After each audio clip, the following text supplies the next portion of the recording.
बोलो गणेश भगवान की जय।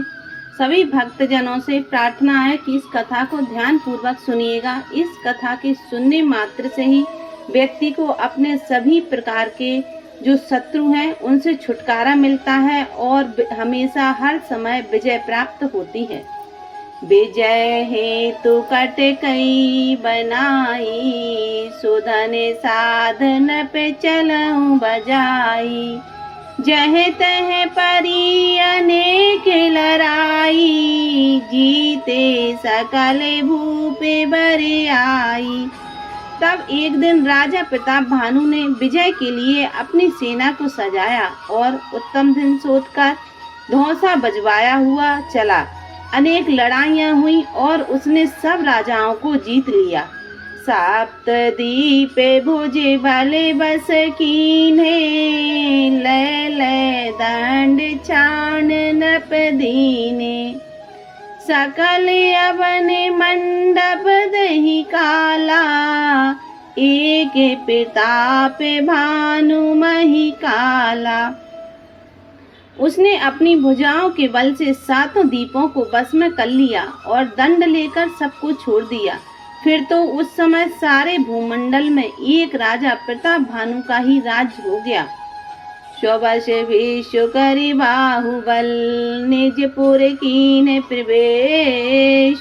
अरस धर्म काम आदि सुख, से वही समऊ नरेश। सियापति रामचंद्र शंकर हरिओम।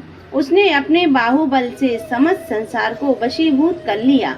फिर नगर में आया। उसे धर्म, अर्थ, काम और मोक्ष सब कुछ प्राप्त था।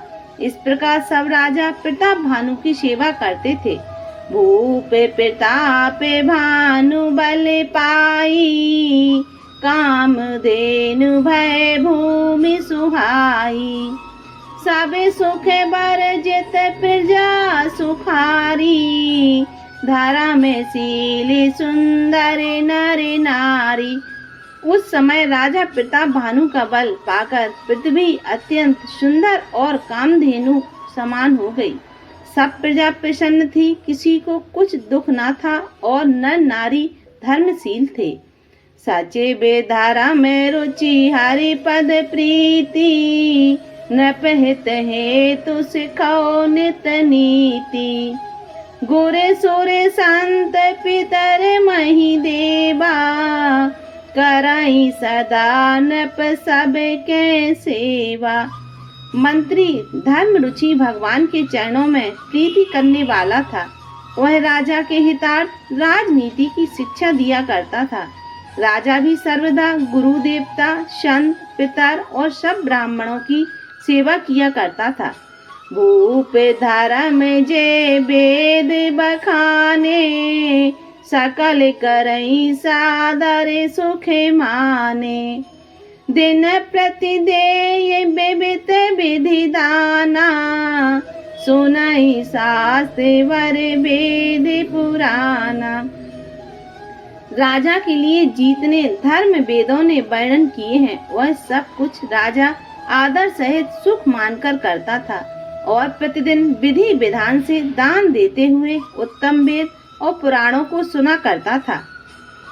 नाना बापी कूप तड़ांगा, सुमन बाटिका सुंदर बागा। विप्र भवन सूर्य भवन सुहाए, सब तीर्थन विचित्र बनाए। उसने अनेक बावली, कुएं, तालाब, पुष्ट वाटिका, सुंदर बगीचे और बाग, ब्राह्मणों के लिए भवन और वेद मंदिर तथा सब तीर्थों को बहुत विचित्र ढंग से सुंदर बनवा दिया। जह लागी कहे पुराण सुत, एक एक जाग। बार सहस्र सहस्र नृप, किए साहित्य अनुराग। सिया पति रामचंद्र शंकर हरिओम।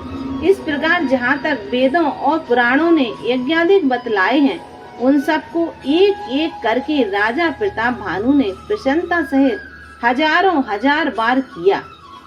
हृदय न कछु फले अनुसंधाना, विवेकी परम सुजाना। करई जे धर्म करम मन वानी, वासुदेव अर्पित नत ज्ञानी। उसके मन में फल की कुछ इच्छा नहीं थी, क्योंकि वह राजा बहुत बड़ा ज्ञानी और बुद्धिमान था। इस कारण उसके जितने धर्म कर्म होते थे उन सबको वासुदेव के लिए अर्पण किया करता था। चढ़ी बरी बाजी बारे के राजा, मृग आकर सब साज समाजा। विंध्याचल गंभीर बन गयऊं, मृग पुनीत बहु मारत भयहूं। एक बार राजा उत्तम घोड़े पर चढ़कर और शिकार का साज सजाकर विंध्याचल के गहन वन में गया और वहां पहुंचकर उसने बहुत से पवित्र मृगों को मारा। फिरत विपिन नृप दीखे बराहू, जनु बर दूर ही ससहि ग्रह राहू। बड़े विदु नहीं समाते मुखे माही, मनहु क्रोध बस उगिलते नाही। वन में फिरते हुए एक बराह को देखा, मानो राहु चंद्रमा को ग्रस करके वन में जा छिपा हो, किंतु बड़ा होने से मुख में नहीं समाता हो, परंतु क्रोध के बस उसे उगलना भी नहीं चाहता हो। कोल कराल दसन छवि गाई, तनु विशाल पीवरी अधिकाई। घुरु घुरात है आरो पाए, चकित बिलोकत काने उठाए। उसके विकराल दांतों की शोभा का मैंने वर्णन किया। उसका शरीर बहुत बड़ा और अधिक मोटा था।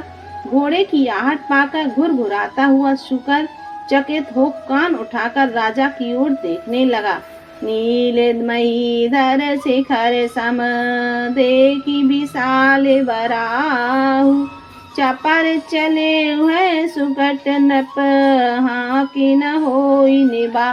उसियापति रामचंद्र शंकर हरियो। तब उस नीले पर्वत के शिखर के समान बड़े शुकर को देखकर घोड़ा चौकसी भरने लगा और राजा घोड़े की पीठ पर चिपक गया। राजा ने बागडोर छोड़ दिया, क्योंकि हाँफने से निर्भय होना कठिन था। इस प्रकार घोड़े को शीघ्रता से आते देख और उसके टांगों का अधिक शब्द सुनकर सुअर वायु वेग से भाग चला। उसे भागते देख राजा ने झट बाण चढ़ाया तो सुअर पृथ्वी पर सट गया। इस प्रकार राजा ने एक बाघ की सुअर की घोड़े की रक्षा की और इस प्रकार उसके शत्रु का नाश हुआ। बोलो गणेश भगवान की जय।